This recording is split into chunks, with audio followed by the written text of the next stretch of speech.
You got to read between the lines, but it's there. Are you sure? That's just the theory. This is where Unit 13's interest comes in.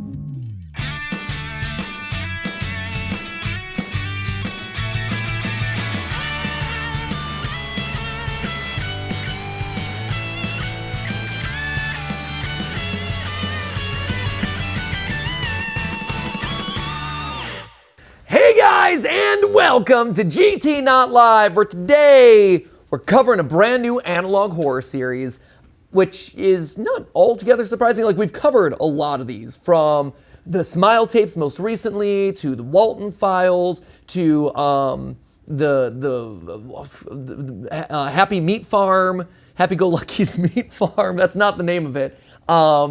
But that was one. There was Carnivitas, Vita Carnis. There's so many of them. I'm trying to think of what's the Local 58, obviously. Then there was Pluto Home Entertainment, Mercury Home Entertainment. There's been a lot of them. There's a lot of analog horror stuff that's been uploaded onto YouTube and stuff for us to enjoy watching and everything. And today is one that's actually probably one of the most requested that I've seen circulating on the subreddit. So, like I mentioned, we just finished the Smile tapes. That was great. That was fantastic. And it was fun to kind of see that era, which was about 2 years ago, when that one was kind of in its heyday, that we kind of got to explore like the history in a lot of ways of analog horror.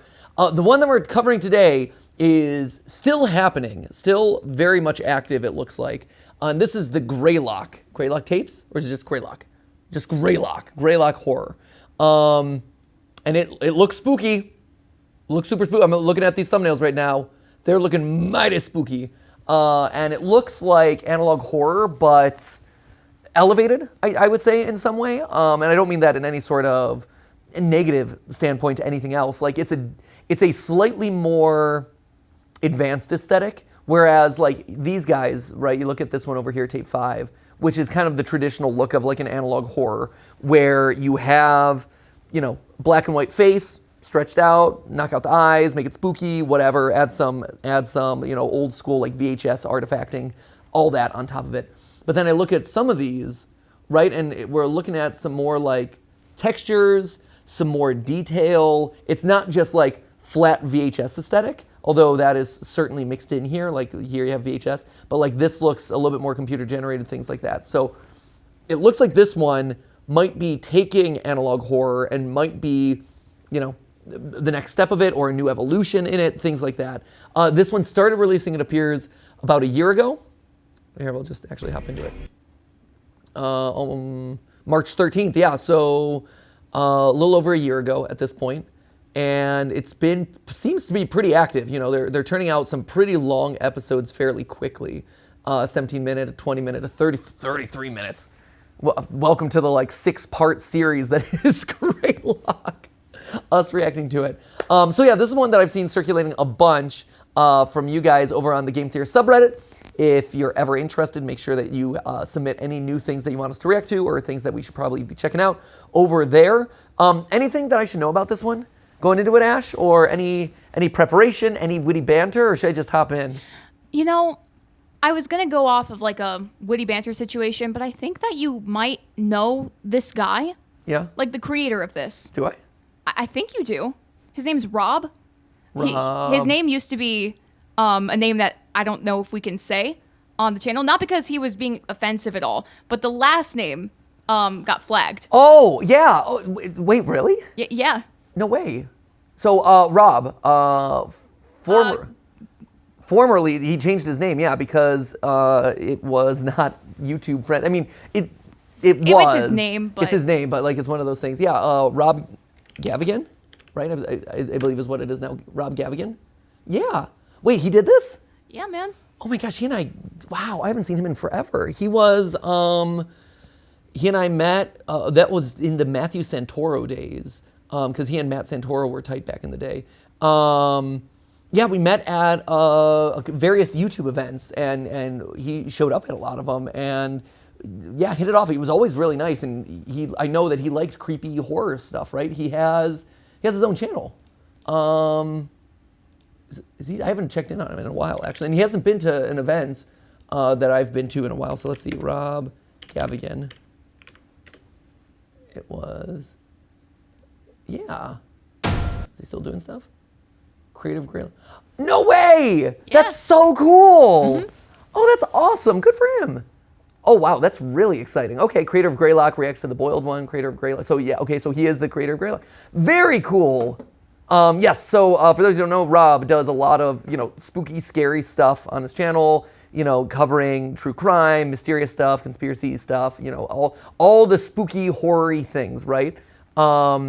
And yeah, he and I had met at YouTube events a while ago. I haven't talked to him in forever. I haven't seen him in forever, but it's good to know that he's still doing stuff and still releasing stuff on a regular basis. But it looks like this might be his main focus now. So cool. I mean, a horror story coming from people who know horror first and foremost and have been covering it for a while. That's very exciting. So I guess, yeah, without any further ado, let's just hop into this. I'm even more hyped to see this. Like already it was really creepy, but knowing that it's coming from someone that I have met and interacted with in the past, that makes it all the more exciting. So without any further ado, let's start with tape 01. Makes sense. There's 12 of these.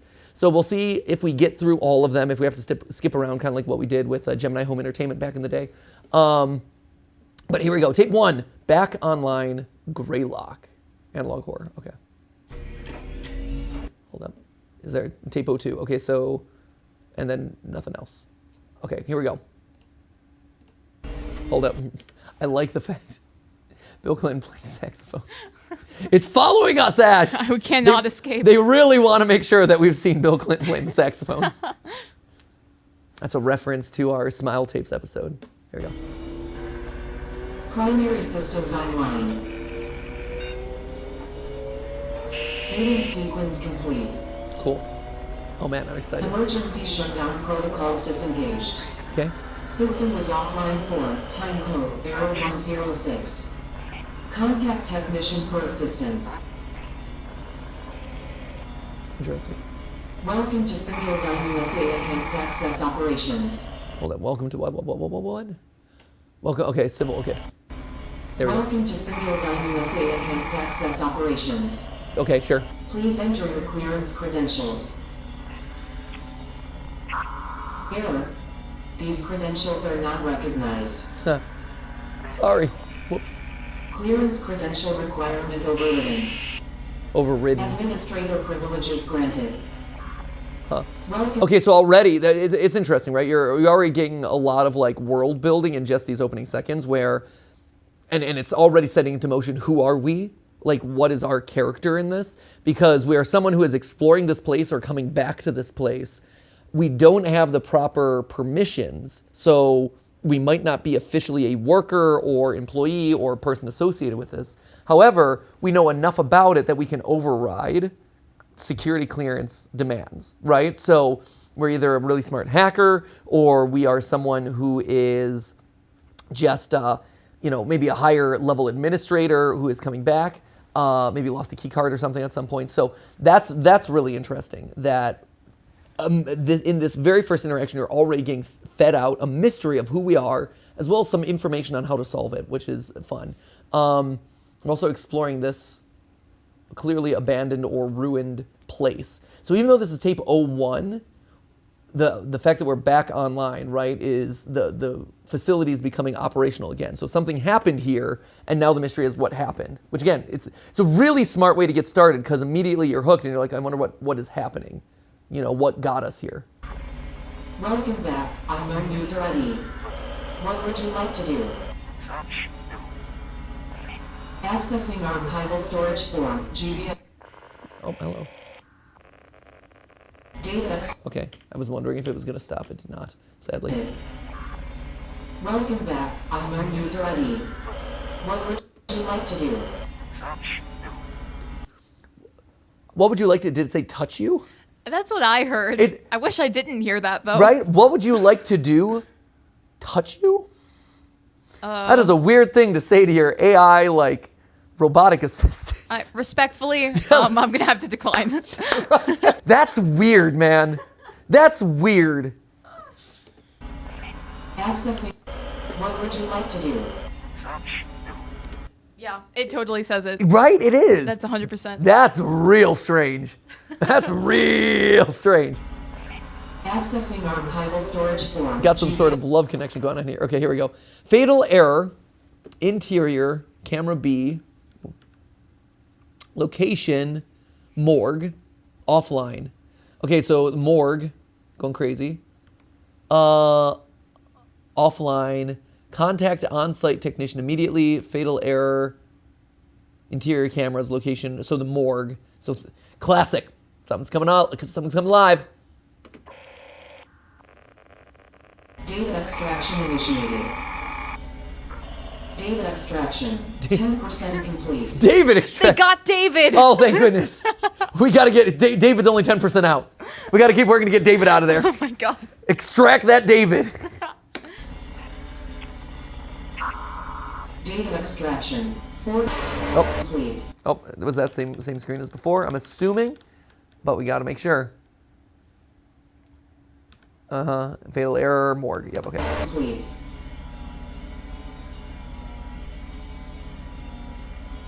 Data extraction 80% complete. Great. Making great progress Data here. extraction complete. Great. David's clear. All data Clear David. extracted to error, no. Oh, hello. Oh, Crow 64. Love Crow 64. Hold up. So what's the ending? Data extraction complete. Okay, yes. All data extracted to error. All data extracted to error, no drive detected, right? Is kind of how it ended. Yep.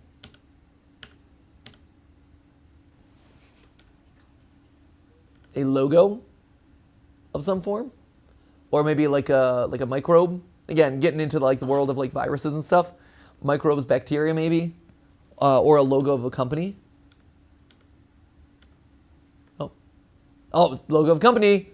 Simiodin, or Simlodin, USA. Oh man, SD. Oh buddy, are we creating the next generation of clones or something like that? I am alone. I'm right here. You're not alone. Thanks, Ash. Yeah, I didn't want man. to commit you to anything. I appreciate that. You're welcome. But I'm here for you, man. Thank you. That Yeah. means a lot. Of course. So stuck on that film theory. This is the scariest YouTube channel you've never seen. What? You okay? Oh my god, my nose is bleeding. You're not alone. Are you okay? Wait, your nose is bleeding? Yes. Oh my gosh. Hold on. Oh Ash, here. Do you need me to get you some tissues? Here, I got you. no. Yeah. Okay. You just focus on whatever tissue you have. Okay. Focused. Here you Oh, thanks. go. Don't check the camera. Your nose is bleeding. I have to make sure it's okay. It's the camera's fine. Worry about your nose. Please take care of yourself before the shot. Okay. That is company policy. Thank you. Yeah, of course. I brought Ash an entire roll of toilet paper. Ooh. You okay? Yeah. Do you need to take? We can take a break. No, This- I'm fine. This No. happens not infrequently. That's not great. No, I never told you about the bleeds of 21, but To the mountain, Greylock. Here we go. Dear believers, when men pursue evil, it is evil that they will find. Dear Okay. believers, when men pursue evil, it is evil that they will find. Mark my words, there is no good that can come from the pursuit of darkness. Let me read to you, dear believer, the words of the late brilliant Charles Spurgeon, who discussed this at length. in a Charles sermon Spurgeon, good name. So we're seeing snow. So that gives us an indication of roughly where we are. To the mountain tells us that we're kind of going up in elevation. And he's got a bit of a southern twang, so I'm assuming that this is more Appalachian mountains, like maybe Virginia, maybe West Virginia area, rather than like a Rocky Mountain. Sounds more kind of like southeast as opposed to southwest, especially because even though there's snow, this doesn't feel very Rockies. sermon all the way back in 1864. He said, quote, "Our adversary, the devil, goes about like a roaring lion, seeking whom he may devour. We are taught by our Lord Jesus to pray, Do not lead us into temptation, but deliver us from the evil one. Oh, classic. What we are taught to seek or shun in prayer, we should equally pursue or avoid in action. Is that just a streetlight? I guess that's just a streetlight. I was going to be like, oh, classic analog horror, you know, a car off to the side of the road, burning. You know, some tragedy has befallen someone off the side of the road. So we're going to see that, but no, I guess not. Or avoid in action. Very warily, therefore, should we endeavor to avoid temptation, seeking to walk in the path of obedience, so that we may never be guilty of tempting the devil to tempt us. Okay. We are not to enter the thicket in search of the lion. We may pay dear. Great. That's all of that broadcast that you really need to hear. So, general devil talk. Don't pursue evil. Good to know. Easy. Thank you for the uplifting message there, Father. But we'll see where this goes.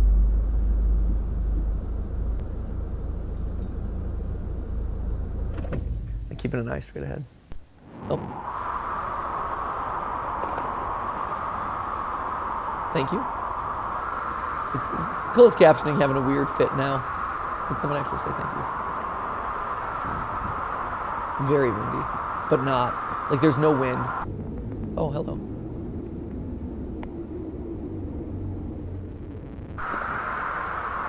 Huh. So we're hearing wind, but it's not like it's blowing. So is that the screams of the fallen, perhaps? The screams of the tormented? Agony?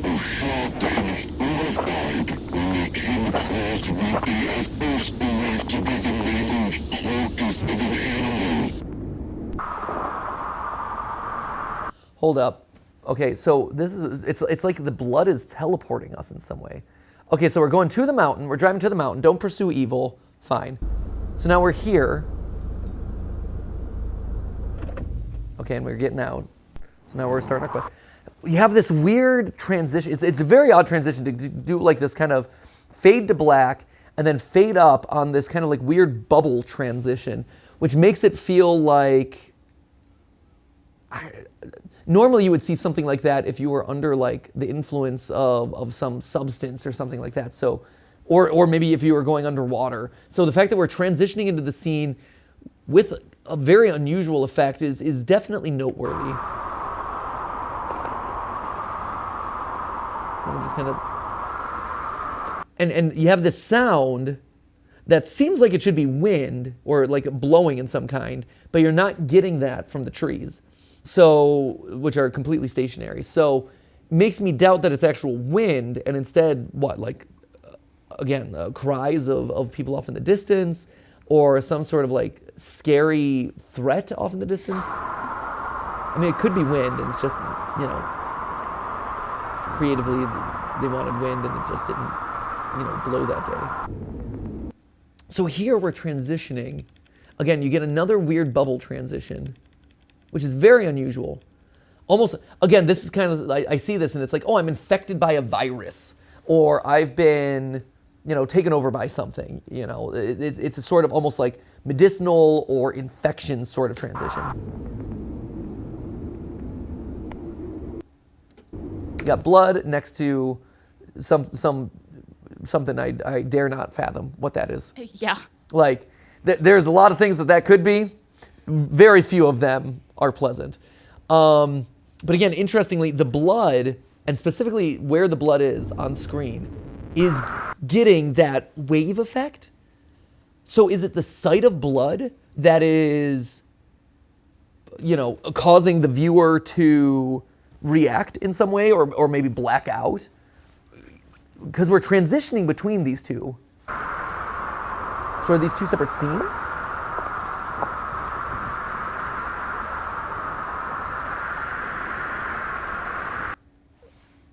I saw this when we were first playing it. Is that meant to be like a skull or something like this guy facing out? I was buried up to my head. Or is that just general rocks? They zoom in on that specifically.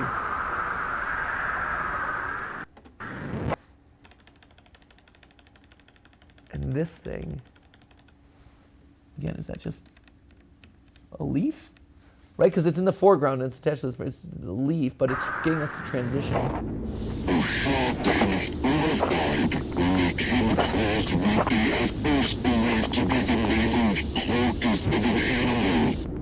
I couldn't make out like any of that. No. You either? Mm-mm. Shoot. That specific transition is very interesting to me. This to that? Because it looks like it's the same object, It, right? it seems like it's meant to match. This is, whether or not it does, it is a hard cut, and it's meant to be a match cut. Yeah. So for those who don't know, match cut would be like, they basically overlap with each other, right? Like you are seeing the same thing, and they kind of slam together, right, to create one seamless event. And yes, I would agree. It looks like this is the same branch or the same root at a later time, right? Because it's bloodstained at this point. Yeah, it feels like we're rocking back and forth between two realms or places in time. Yes. But we're in the same spot. I would agree. Yeah, it feels like there's the snow timeline. Yep. And then there's the not snow timeline, really. Like the windy timeline, I guess you would say, right? Right. Yeah, the fact that it's stained with the blood feels like maybe we're revisiting this place later. Why did we go to the mountain? We're coming back to the mountain to explore this scene that was once important to us, or something terrible happened here.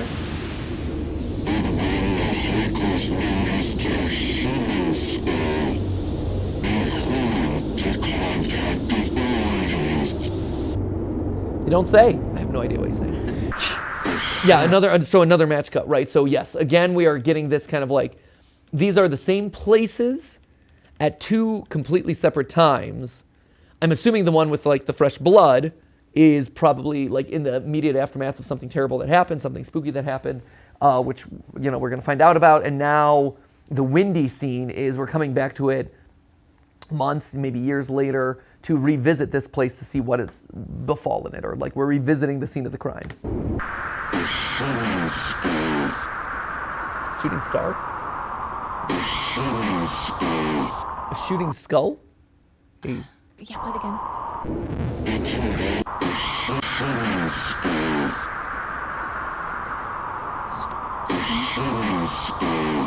Stone, like stone or skull? Yeah. Stone, yes, shooting Skull stone. would line up if we're looking at the tree with the rocks, right? Right.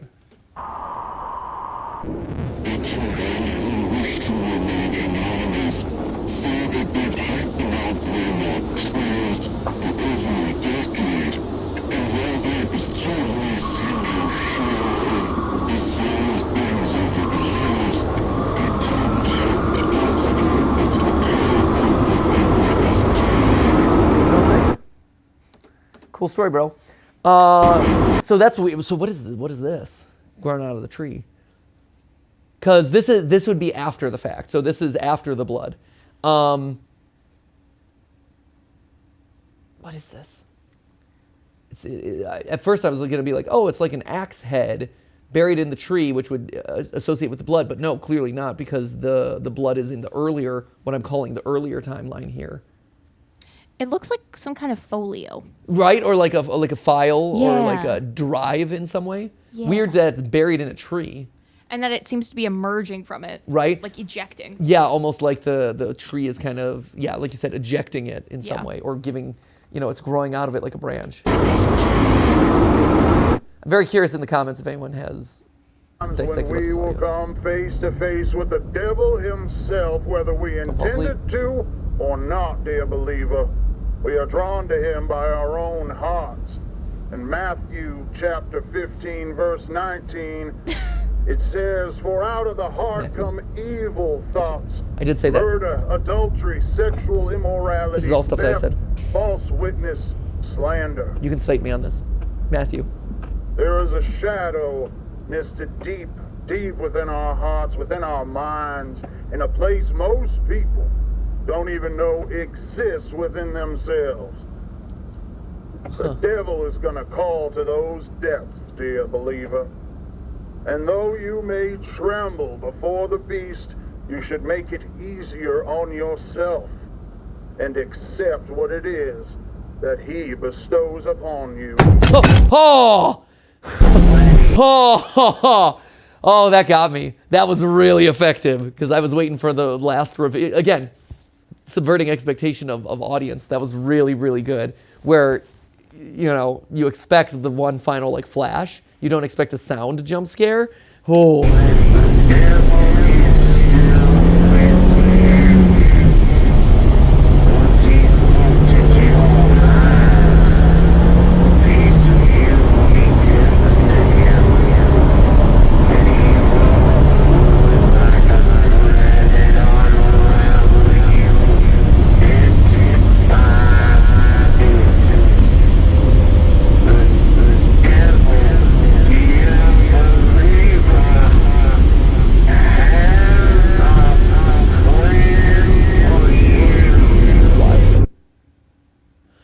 Huh. Peter Carnes. Love that for us. So, we are not to enter the thicket in search of the lion. We may pay dearly. I get the feeling this is going to be an important theme. Devil has a plan for you has got to be one of the most chilling sentences I've ever heard. The shift from do not go into the thicket in search of the lion to make it easier on yourself and accept what he bestows upon you. And the devil has a plan for you. Huh. As of Diana Taffy, I agree. As of now, I'm confused and engaged. Yes, I too am confused and engaged. This is really good. I'm not sure who Rob is, but he seems very based and trustworthy. Oh, yeah, no worries, right? Of course. Based. Yeah, I agree with the subtitle. Like, I don't know how important the audio, it feels like I'm missing a lot of the world building, or I'm hopeful it's not important detail, but it does feel like I'm missing stuff by not hearing what the like very heavily garbled voice is saying. Thoughts, murder, adultery, sexual immorality, theft, false witness, slander. There is a shadow misted deep, deep within our hearts, within our minds, in a place most people don't even know exists within themselves. Okay. Oh, that's interesting. I didn't even notice the shifting from just regular headlights to brights as it goes. Huh.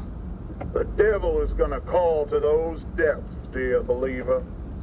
And though you may tremble before the beast, you should make it easier on yourself and accept what it is that he bestows upon you. See, that's weird. This whole time, He said, quote, our adversary, the devil, goes about like a roaring lion, seeking whom he may devour.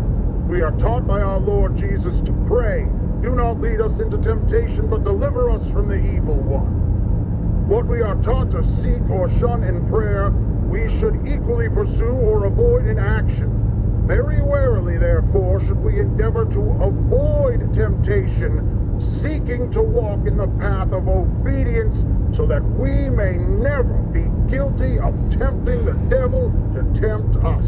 So yeah, that is interesting. I'm glad the comments called attention to this because I would have missed this in an initial watch through.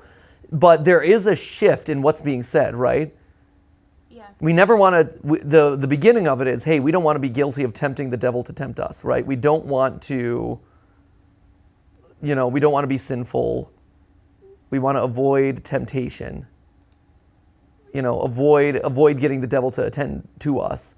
And then on this side, it's, hey, just give it up. There's a shadow inside you, so there's darkness hidden in every single person. Minds in a place most people don't even know exists within themselves. So we all have a darkness inside of us. It's like classic Jekyll and Hyde. This idea that evil persists within our minds and in our hearts. The devil is gonna call to those depths, dear believer. Depths. And though you may tremble before the beast, you should make it easier on yourself and accept what it is that he bestows upon you. Yeah, like that's a huge shift. And so the question then is why? To go from like, hey, watch out for the devil to, hey, by the way, just give up. Just go for it. Is it a perception thing?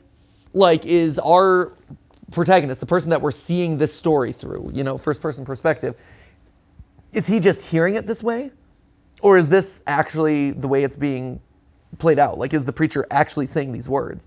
We're dealing with a very faulty narrator in these first two, where we can't necessarily believe everything that we're seeing, where he's flashing between times, he's flashing between like narrative perspective, it seems like. So there's a lot of nuanced detail here that I think is really worth calling out and really important to pay attention to. It's very, very cool, very effective. And obviously, like I said, I was so distracted waiting for the jump scare that I missed all this. And then across all of it, then you have an audio jump scare, which is intense.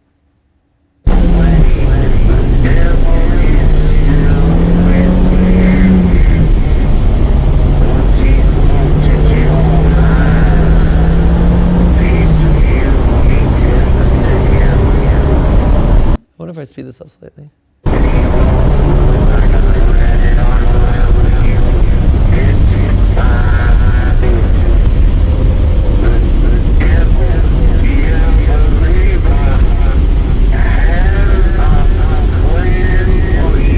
devil has a plan for you. The devil has a plan for me. Fascinating. It's also, yes, this is a preacher, so it's already kind of obvious, but it is also worth calling out the name of To the Mountain, right? Which is usually a sort of like phrase or terminology that would be used in sort of a religious standpoint, right? We are going to the mountain to worship or to, celebrate or whatever. And so, while it's not necessarily a religious context, a lot of times it is. And so that's another element to this, that there is this kind of like repeated theme of religion. All right, so we had to take a little break there, but we are now back. And we are hopping into tape number 3, orientation protocols. So I think we got enough time for one more of these? Yeah, I think so. Great, let's hop into this. Orientation protocols. Anything down here? Nope, just tape 4. All right, let's see what we got. This one's got a transcript, which I appreciate. Maybe that'll be useful at some point. Video cassette is intended for the sole use of Alexander Michael Marsh. So we're getting some characters. United Department of the Army? Is that Army? R? This looks like an A. N. I don't know what that is. Might have to look that up. Here, I got you. Can you tell? I can do a screenshot reverse Google image search.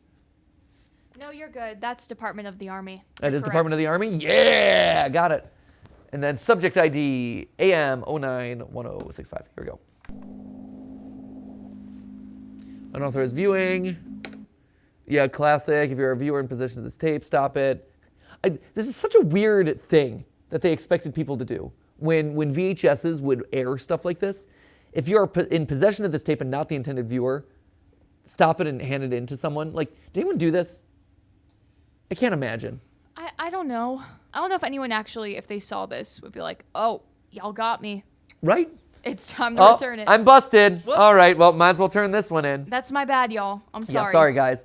I was about to tape over this with an episode of Beverly Hills 90210. Classic. Classic. That's what Melrose Place. That was it. I was about to catch the finale of Lost, but I'll refrain. Yeah, I put it in my VCR. Luckily, I saw this and I didn't tape over it. It's interesting though. So this is your standard, hey, turn this in. This is confidential, whatever. The added thing here that's interesting, for enhanced confidentiality, this video cassette has been modified so it won't operate as intended on consumer grade video cassette recorders. So whoever is playing this in this moment, whoever is plugging this in, has access to something that isn't just consumer grade. So it's a special thing. Must be played on specialized military sanctioned hardware. See page 7 in your handbook. So already this is reinforcing what we are calling out in the first episode, which is this is someone with special levels of access and the ability to override or counteract some of the security measures that exist. This tape itself was also manufactured by the Semiodyne. And we're getting a date of 1993 now, which is good. January 2nd, 1993. Good to know. Greetings, and welcome to the Preconditional Protocols and Orientation video system provided by Unit 13 as part of the There it United is. States Army and Project Stargate. Is this really what the Army's logo looks like? Yes. Cool. Makes me wonder what all the things are. You know, what is the message of all this stuff? You know, you got your, like, obviously your bayonets. You got, I don't know what this hat is indicative of. I'm curious about the symbolism of all this stuff. I'm very, very intrigued. Created in partnership with Semiodyne USA. Semiodyne, that's it. On behalf of all of us here at Unit 13, congratulations on your selection as one of our testing candidates. Testing candidate, You okay. luckily have a lot of questions. I do. And this video is designed to answer them all. Thank goodness. First, let's go over some background information to provide you with Good. the Give crucial me the context timeline. you'll need for a full understanding of what it is we're doing at Unit 13. We are sure you've heard plenty of rumors surrounding what it is that we do. Literally nothing. Might come as a surprise to you, but I've heard literally nothing. So yeah, any context you can give me would be great. All the rumors or otherwise. But we are willing to bet that most everything you've heard is wrong. Being a highly confidential part of Project Stargate, which you've already been briefed on, Project Unit 13 Stargate. studies a revolutionary and promising area of parapsychology, thought forms. If you're unfamiliar with what thought forms are, that's okay. You're Thank in the you. Thank you, disembodied AI voice. I feel so much better now.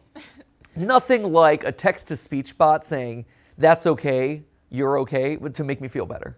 Yeah, see, we were saying it before, we're saying it now. You're not alone, Matt. No, you're not alone. You have a text-to-speech bot to remind you that everything's fine. A text-to-speech voice bot, a technician with a nosebleed. Right. Really, who could ask for anything I mean, more? honestly, I am so replete with friends. My squad rolls deep. Rolls deep. majority. So, what are thought forms? Through the ages, occultists and spiritualists, Tibetan monks to theosophists, have exercised the creation of what is sometimes referred to as a tulpa, otherwise known as a thought form. Yeah, tulpas. I was just talking to Lee about this a couple weeks ago with his, third episode of Film Theory, where we were doing it on Gooby, actually. So in the Gooby episode, we talk about tulpas a little bit, which are, basically thoughts come to life in a lot of ways, or like you think something so much that it gains physical form, right? And I know Lee had his theory about how Gooby itself might actually be a tulpa, which is, this imaginary character who has been believed into existence in a lot of ways. Form is the manifestation of a person's will, emotion, or other deeply psychologically energized state into a semi-physical form, existing as not only an extension of the person, but as its own independent and sentient entity. Thought forms are also able to be witnessed and experienced by third parties, and are not limited solely to the person who developed them. Is that true? Thought forms have been formed to serve as familiars, Have they? companions, or even friends to those who conjure them. Have they? We've clearly progressed a long way if this is the case. You ever have an imaginary friend, Ash? Oh yeah, of course I did. Did you? Aw, yeah. Did it have a name?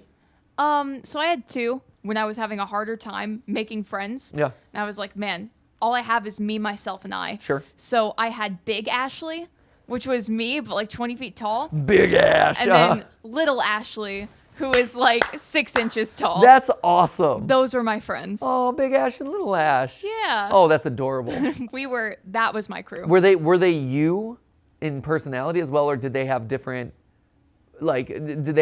characteristics? They had slightly different characteristics. Okay, like was Big Ash a little bit, more aggressive or something? Was Little Ash a little meek and timid, or maybe vice versa? Like, Big Ashley was like my protector when scary nice. things would happen. Okay. And Little Ashley was kind of like my hype person. oh, sure. The more spontaneous one. Your hype Ash. Yeah, my hype Ashley. It was fun. It was good fun, but that was my core crew. That's awesome. Yeah. You two were squatting up? I was squatting up. Man, just like I am squatting with you and text-to-speech bot, you are squatting with yourself, and more of yourself. Yeah, which sounds very egotistical, but I promise it comes from a place of like, man, I cannot trust any of these kids on the playground. But you know who I can trust? Big Ashley. Me. Big Ashley. That's awesome. That's really cool. How about you, though? I definitely had an imaginary friend, but it was more of like an imaginary villain. Oh. I was like, What? Yeah, I always gravitated to the villains and bosses of things, like video game villains and bosses.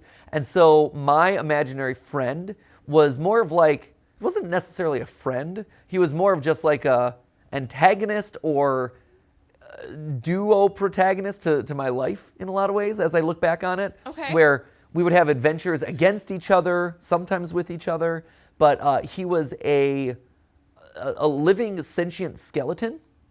Oh. But kind of like a buff skeleton. And not like a bunch of bones. Like like, it's weird to articulate because I've never really like given thought to like what his corporeal form was, which is strange. But like when you buy a Halloween costume of a skeleton, right? And you have kind of a black undersuit and then the bones are on top of it or kind of like painted on top of it or screen printed on top of it. Mm-hmm. That's what he was. He was like a skeleton suit in a lot of ways, where he had like his main body was kind of this like black shadow form, and then he had bones on top like a skeleton. Mm-hmm. And he was a little bit bigger, buffer, broader shouldered, had a lot of superpowers or like magic powers, like from video games. Yeah. Yeah, a lot of video game powers between the two of us. So you had imaginary rivals. Yes. But not imaginary friends? No, certainly not. Wow, Yeah. that's interesting. That tells you. That's really interesting, Matthew. I feel like there's probably some therapizing that can happen on this. But here's the thing, and here's to tie it all the way back, Yes. in that you're not alone. Yeah. I, too, had an imaginary rival. You did? Really? Her name was Jessica. Oh, no! Yeah? Yeah. She was, like, slightly magical. Yeah. But she was better at everything than Big I was. Ashley, little Ashley, and medium Jessica. Medium Jessica. Always fight against the medium Jessica.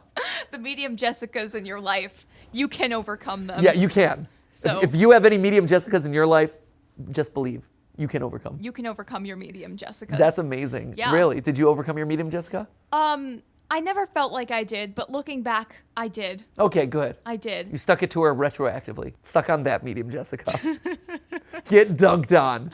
Big Ash, little Ash, and regular Ash. Steamrolling right now. They're eating with no crumbs. Devoured. Yeah, completely. 8. According to key literature, thought forms can be intentionally formed by a single person or multiple people, Okay. though they can be unintentionally formed as well. But they are always manifested through the deep will and focus of a person in a considerably heightened state of connectivity. I'm impressed that they can get a photo or artistic rendering of these things. Like, this is Very impressive. very impressive. Their own consciousness. Traditional thought forms can vary widely in their level of influence in the real world. While they usually take physical formations eventually, their earliest stages are more apparitional in nature, Okay. with brief manifestations, though most often remaining as an unseen essence, much Yep. like a phantom or a ghost. At this phase, thought forms and ghosts are very similar in a number of ways. I love that that we're distinguishing between these two things. Thought form, ghost, who knows? It's always a classic problem, right? Individuals can make contact with them through communication devices, such as a Ouija board or through That would be a EVP ghost. sessions, while the thought form may respond through moving objects, manipulating electronics, or even speaking words and short phrases. Wait, okay, so hold Ouija up. board So the ghost, you Ouija board it. You talk through a Ouija board. Individuals can make contact with them through communication devices, such as a Ouija board or through EVP sessions, while the thought form may respond through moving objects. Okay, so ghosts, you're hanging out with the Ouija board. Like, oh, are you here?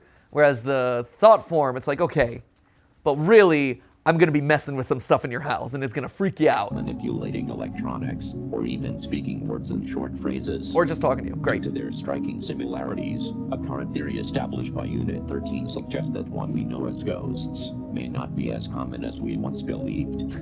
rather than a deceased person's energy being left behind after death. It's possible, and indeed likely, that these paranormal entities are actually thought forms that are unintentionally created by those individuals that the deceased has left behind. Wait a minute, are you telling me that this ghostly, transparent thing that has like strange powers that we associate with ghosts might actually be the same, like they're one and the same? Get out of here. Instead of having two paranormal entities, maybe they're just, yeah. That's an interesting concept though. This idea of ghosts being manifestations of your sad thoughts or your mourning thoughts over someone that you've lost. I think that's really compelling. And I think having a scientific explanation for ghosts in this universe, that's a really cool idea to play with and opens the doors to some really compelling concepts that we can explore. It's cool. I like how they're laying this out. Who spend inordinate amounts of time in deeply emotional states. Right, the where mourning their mental process capacity gives rise is to them. largely occupied by a powerful focus on the departed individual. In other words, as these are the ideal conditions from which thought forms are born, people may very well create their own ghosts and hauntings. Sure. However, as more time and energy is invested into the development of the thought form, they begin to harness more influence on their environment until eventually exhibiting a semi-permanent physical appearance and, in due course, becoming as tangible as a living creature. So a thought form can just become a person, basically, at some point. Great. Good to know. That's not going to be hard or confusing at all to distinguish in this universe. Great. I love all the different explanations that all these analog horror IP have around how to create monsters from like it's the alternates, it's the doppelgangers, it's the others. Like there's so it's the thought form creatures. It's the sentient meat creatures, whatever it is. There's so many ways to replicate humans. Can you tell that we as a society are really concerned about not knowing one human from another and like not being able to tell or like trust our senses?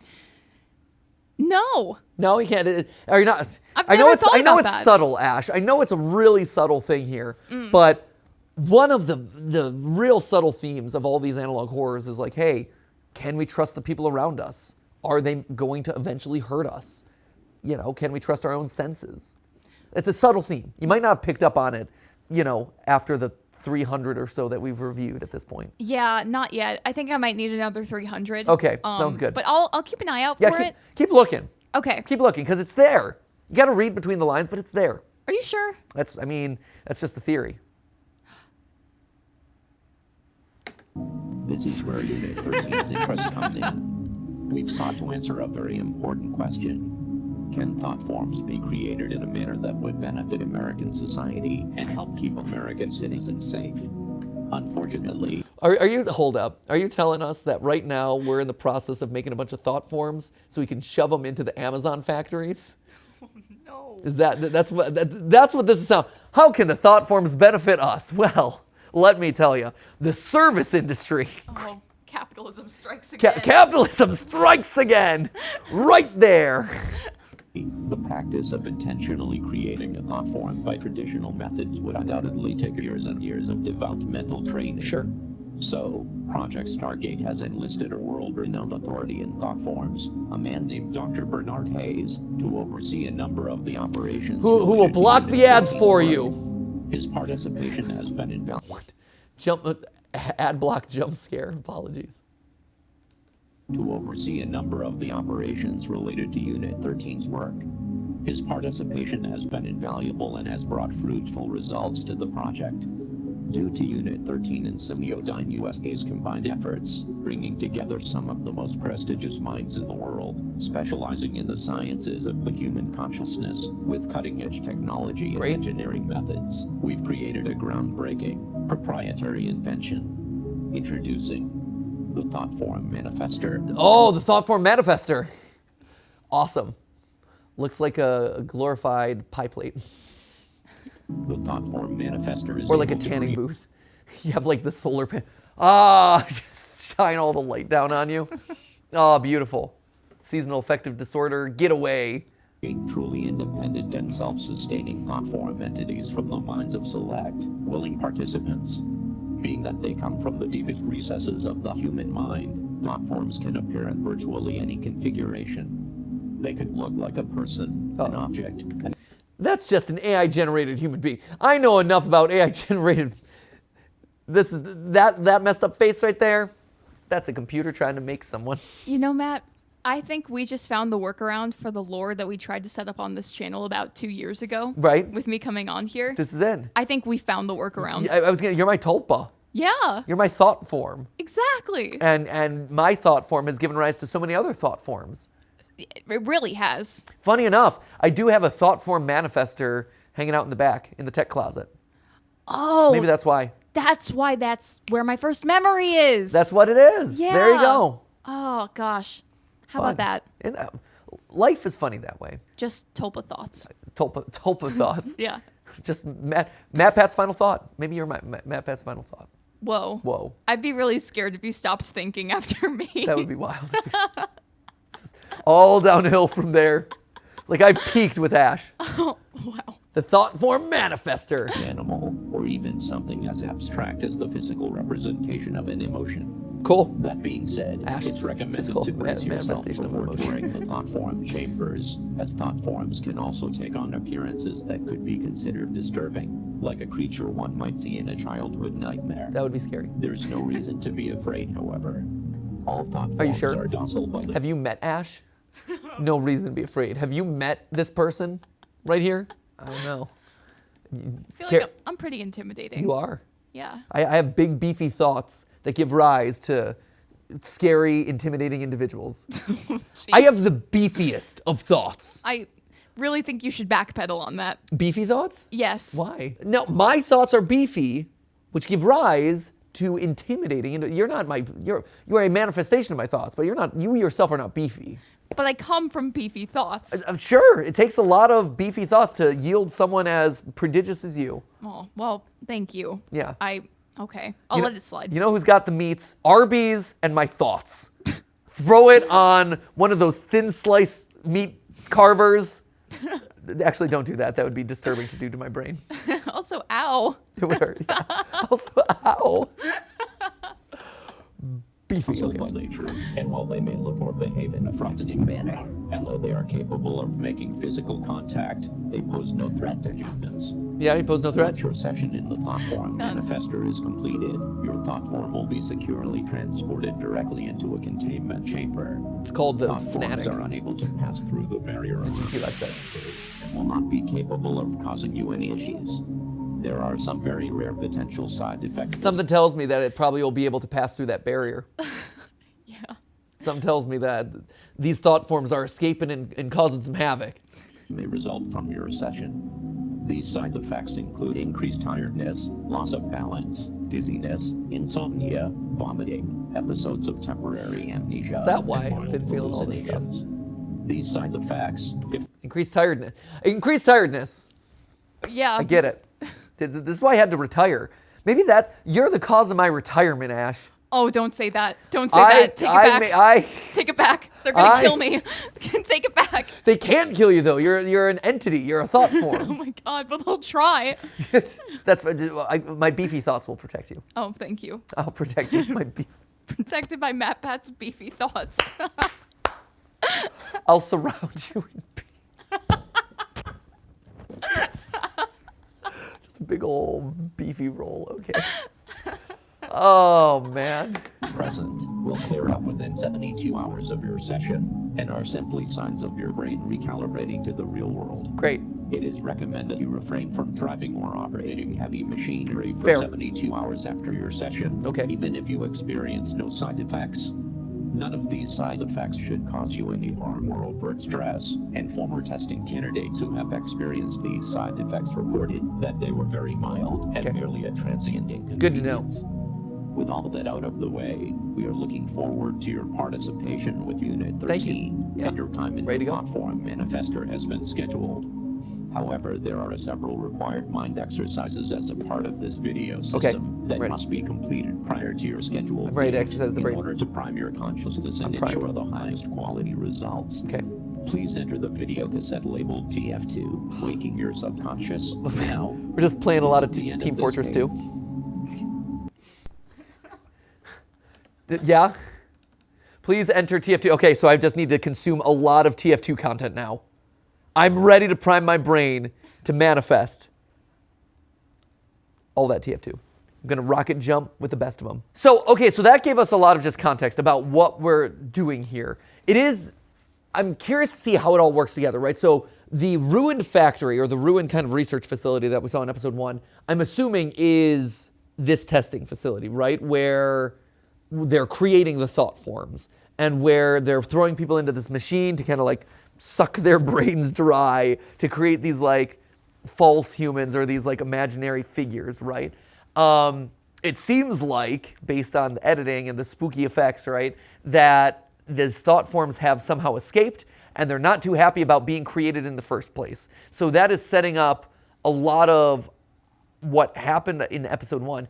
Episode 2, meanwhile, I'm not as sure about, right? Because tape 2, with this kind of split timeline or split reality viewpoint, whether it's happening after the fact or whatever, I'm curious how the thought forms play into that, right? Did one escape? Did it go on some sort of rampage? Are we seeing this from the perspective of the original creator and the thought form?